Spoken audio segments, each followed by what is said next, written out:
Welcome to the John and Rick Talk All About Insurance podcast, the show where two good old boys with over 80 years of combined experience pull back the curtain on what really works in the insurance world. Join John Smith, industry legend, marathon runner, and top producing agent for nearly 4 decades, and Rick Witcher, proud farmer, regional director, and lifelong relationship builder, as they share stories from the field, interview real agents, and show you how to build a business and a life you love. This ain't corporate. This is real talk from real agents, with a whole lot of laughs, straight up wisdom, and the occasional rabbit trail. Now, here they are, John and Rick. Welcome back to Group Agent Training, John and Rick Talking Insurance. I'm John, and I'm Rick. I'm Rick. There we go. We should have called ourselves something funny that like on a radio show. Well, believe me, they get to know us. We're both pretty funny. Yeah, they're going to be funny. I've got my new Lululemon shirt on, or so I used to call the store the Lemon Store. My wife buys stuff from there, and I fought it. But this has got a button instead of it snaps. So I really like this shirt. I like that green shirt you got on. I'll have to wear some of my cowboy shirts one day, John, that do snap. Yeah, then you really be excited. We got to show off our apparel. Hey, today let's talk about referrals. I know that was preached into me when I first started into business. When I was selling life insurance, that at the end of the sale, you gave them a card and it had 5 places, 5 numbers, and said, if I did a good job for you, refer me to 5 people. Yep. Did you ever do that, Rick? Absolutely. We didn't do the cards, but you always had to ask for referrals, and it was 5 that they'd ask you to write down. Yeah. Oh, I started in what's now known as the home service business. Uh-huh. And I spent 7 months doing that and realized I can't do this anymore. But it was good training, and everyone talked about referrals, and quite frankly, we don't hear that much in the industry anymore, do we? Well, a lot of people have forgotten about referrals. Absolutely. Everybody, well, I'm going to go to Facebook. I'm going to do this. I'm going to do that. Nothing works. It's like you and I have this conversation all the time, and it always goes back to one thing. You can be the best salesman in the world, but if you don't get out and make calls, you will not sell anything. And I don't care what you're selling. Absolutely. You could be selling ice to folks in the desert. If you don't get out and make calls, you're not going to sell anything. Well, ice in the desert would probably be pretty needy. But I still don't believe it would work. You got to get out there and make calls, Hey, I'll tell you, and this is something that I learned from my first couple of months in the business. When you made that sale, you asked for 5 referrals. I mean, you get it right there. It was on the last page of your sheet. You had this presentation you went through and everything. You're sitting across the table with the husband and wife, and you're going through that, and then you'd ask for that. Well, then when you delivered the policy, because back then you had to have a delivery receipt, that they said they still wanted to keep the policy. You gave them too many chances to get out of it. But when I delivered that, it was in a small little metal box. It was like a little shoe box, and it was metal, had a combination. It was something they could keep their important stuff in. And guess what? When you opened that up, first thing in there was a little sheet that said, please give me some referrals. You asked for 5 more. I mean, you were really pushing people to give you referrals, and it programmed you to get in your mind to be able to do that. Well, if you were handing out little boxes, you really are old. Yep, we were cool back then. But that was kind of nice back then. Yeah, I know. I remember those days. Of course, you had to pay. I think for $1.25, you had to pay for them. You had to buy those, but that was something everybody in the office did. So you followed what everybody else was doing that was making them money. I mean, and there were contests. You had to keep up with everybody else, and if you didn't, you got shamed on a Monday morning when you had those meetings. You always had to tell how many sales you made, how many referrals you got, all those kind of things. But I think we've got out of that in the group side. And absolutely, we've tried our best to try to get back into that habit. Whereas if you've got let's say you've got a city government that you do their insurance for, Rick, when you go back in, you see that city recorder or that mayor, whoever you're dealing with, you ask them for Hey, tell me about the other cities that are around here. Who do you have the best rapport with? Who do you talk to? Who do you ride to go to meetings with? Who know who's going to be a good influence when I drop your name, not a bad influence. You don't want someone to hate your guts, but you need to ask them for other people that you could do business with, right? Well, that goes right back to the deal. You hit upon something, when you ask, is it a good influence, not a bad? People say, I know so and so. The question is, do they know you? I ask agents that on a regular basis. I know Donald Trump or I know Barack Obama. Doesn't Yeah. make any difference. They don't know me. Yeah, So me calling on them wouldn't help. I've had somebody say, well, I'll give you this person's name, but don't tell them I told you to call. Yeah, that's useless. Well, I scratched that one off. That's not a good right. one, man. But yeah, you have to ask for referrals and who do they do business with. But another thing is, who do you do business with? Bingo. That's Glad what you I brought ask that new up. agents. Explain that Who do you more. do business with? No. Give me an example. Well, when I began in this business, I had been in the construction business. See better. I called on all the contractors I knew. My dad and my grandfather both were contractors, and I'd grown up there in the same place, and I knew all these contractors, known them all my life. And I made a living with Life of Alabama selling our accident disability plan because contractors usually have, most of them in the state of Mississippi, and some other states are a little different, but if you don't have 5 or more employees, you're not required to carry workman's comp, and most of them want to be 1099. So I called on them and sold them accident policies, and they all needed it. Yeah. And then you ask them, hey, who's building the house next door? Who's doing this commercial job next door? Yeah. And then that would trickle down, in my opinion. It was going to be the contractor that comes in for the plumbing, the electricity, Exactly. they sub things out, and you're going to get all those other kind of things. Who's going to put the roof on? Who's going to do the trim, the siding, the painting, and all those kind of things? Absolutely. Your numbers just kind of multiply when you start looking at it that way.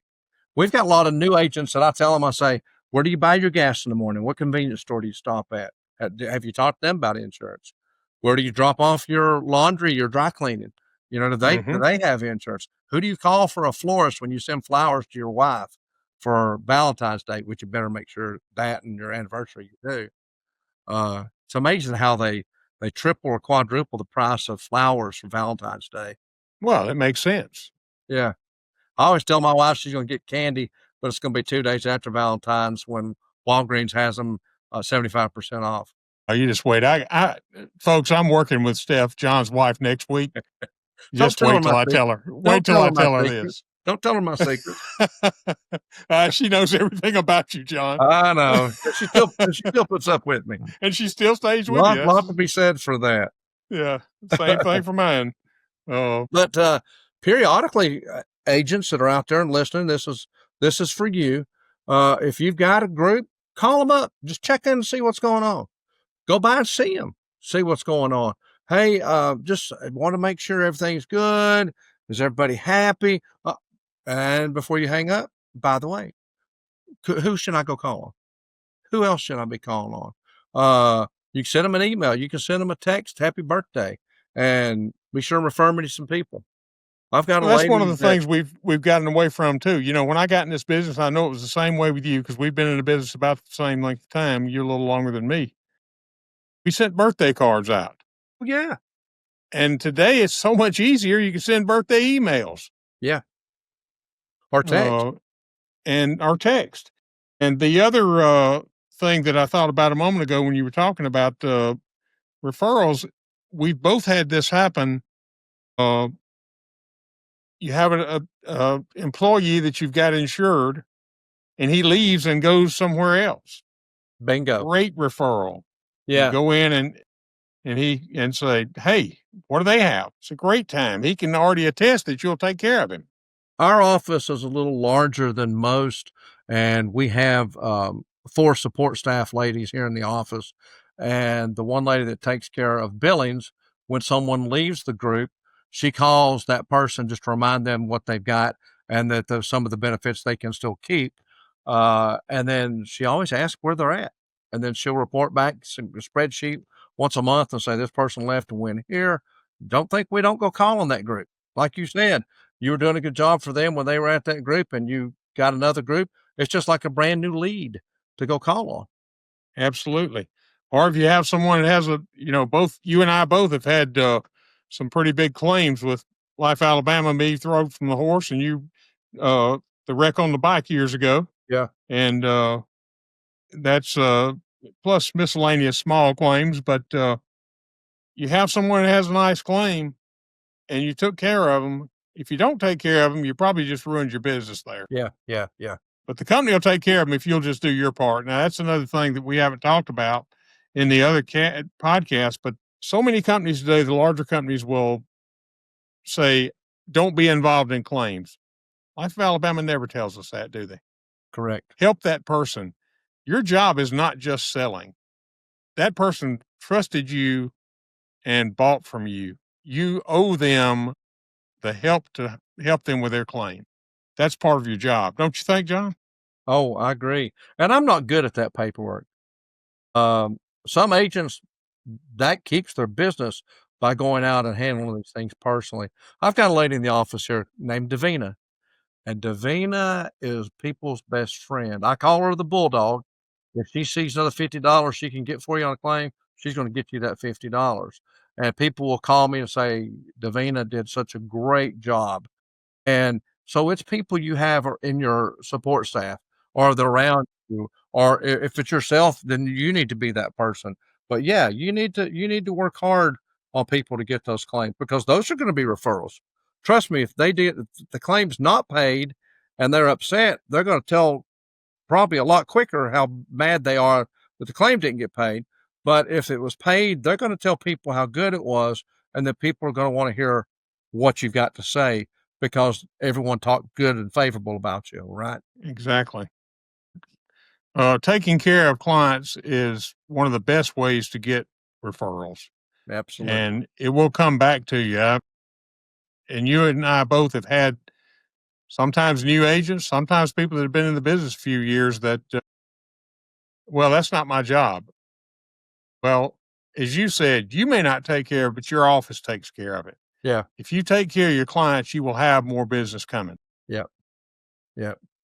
I'll tell you the story, and it's more hilarious than anything.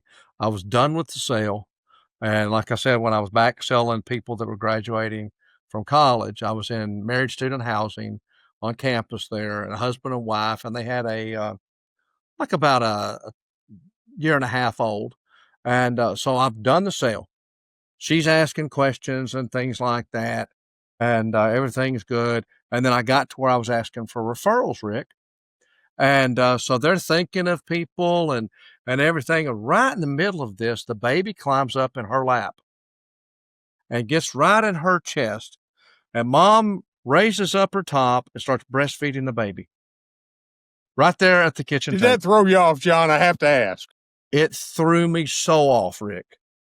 I mean, I imagined a red dot in her head right here, and that's all I was staring at. Because I'm 18 years old, and I'm seeing a naked boob, a naked breast, let me be more politically correct, and she's asking questions about, what do you think about this person? And she's asking me, what do they need to be doing? What kind of job do you want them to have? And I'm trying my best to pay attention to the husband over here and not look at her. And I know my face was so crimson red that they could tell I was probably a little uncomfortable. And it was probably about that time that I realized I wanted to start working groups where no one had their kid breastfeeding them at the office during the day. But that was definitely an eye opener there. Well, you have to take the time in too, John. That was a time because we're not far from, I'm a little older than you, but back in those days, that was reasonably new in public. Now, Well, yes, it just didn't happen.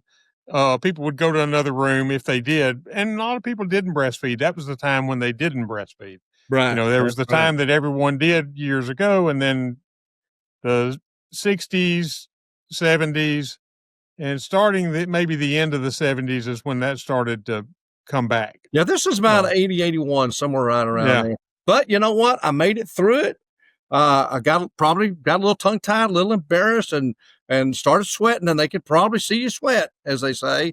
But I got referrals, made the sale to them, so it went okay. You learn to roll with the punches, as they say. Yeah. Or a yapping dog comes up and starts. That's why I got out of the Yapping dog comes up, individual business, comes yeah. up and they start gnawing on your leg, and you're trying to not kick the dog, and you're getting bit. Yeah. Oh yeah. We've been through all of it. That's the thing, folks. John and I have done every bit of this business. Yeah, if you can imagine it, we've been there. We've been there. You've seen we've been there. We've seen it. We've done it. We lived through it to talk about it later. And we made it, as they say. That's the key. Is if you stick with it, you'll make it. Now, it is very difficult when you start.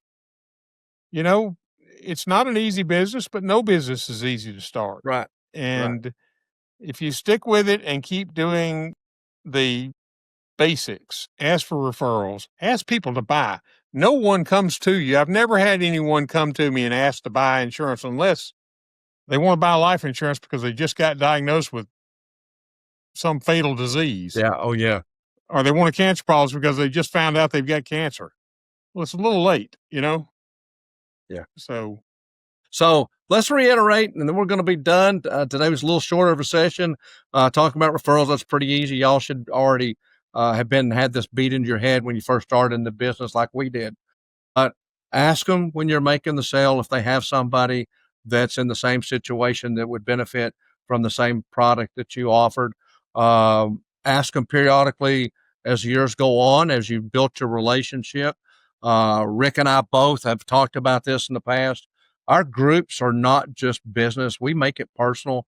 We want to think of that as a friend. So ask your friend for business. Ask them when you are getting gas at a gas station and someone's pumping beside of you, make small talk. Ask them, hey, how do you like that ride there? How's that gas mileage or whatever? And then tell them what you do for a living. What was the deal you prospecting? You came up with a while back? We were talking about, we were doing a little training class. I think we were out in Texas. You said, your job tonight is to meet 5 people that if you're standing in line somewhere. Yep. Just talk to, and my wife says I'm campaigning for mayor or something like that when I do that. But you just try to make talk and open up a conversation with folks, and you tell them what you do for a living. You'd be surprised how many people say, well, I need your help on that. So try to do that. Ask for referrals. Always try to ask for prospects. Anything you want to throw in on that before we're done, Rick? I think that's exactly it. And ask people, have I done a good job for you? Like groups, have I done a good job for you? They say, yes. Well, do you know anyone that would benefit from my help? Yes, sir. And often you'll get, absolutely. Let me tell you about this guy. Some place will sit down and give you 10, 15 places to go call on. Right. Who do they buy their products? I mean, their office supplies, whatever. Yeah. Their lumber, their cow feed. All of them could be clients. Yep. Well, all right, guys. Until next time, John and Rick, we're signing off. See you again. See you guys. Thank y'all. Thanks.